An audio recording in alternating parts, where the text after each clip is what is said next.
My parents grew up in Florida under lawful segregation.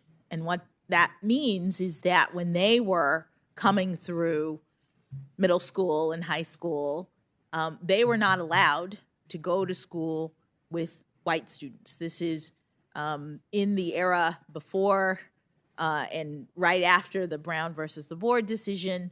There was lawful segregation in places in this country. And it was after that time that Dr. King made his famous comments that people mention about having a dream where people can be judged by not by the color of their skin, but by the content of their character.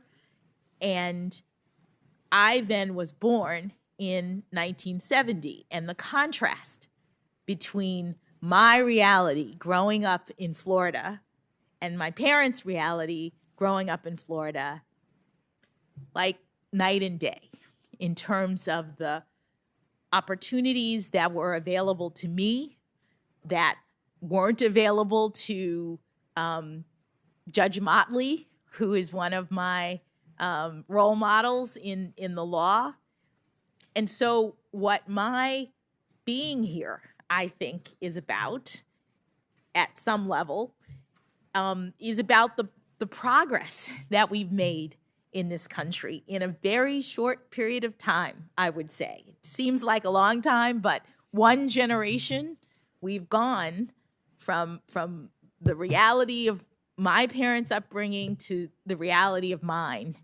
And I do consider myself, having been born in 1970, to be the first generation to benefit from the civil rights movement, from the legacy of all of the work of so many people that went into changing the laws in this country so that people like me could have an opportunity to be sitting here before you today.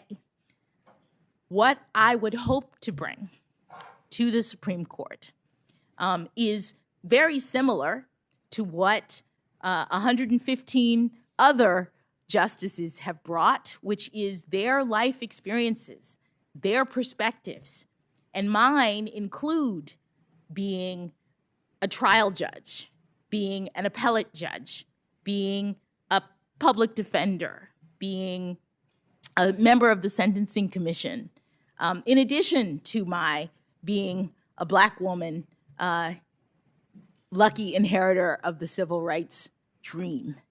And in my capacity as a justice, I would do what I've done for the past decade, which is to rule from a position of neutrality, to look carefully at the facts and the circumstances of every case without any agendas, without any attempt to push the law in one direction or the other, to look only at the facts and the circumstances, interpreting the law consistent with the Constitution and precedents, and to render rulings that I believe and that I hope that people would have confidence in.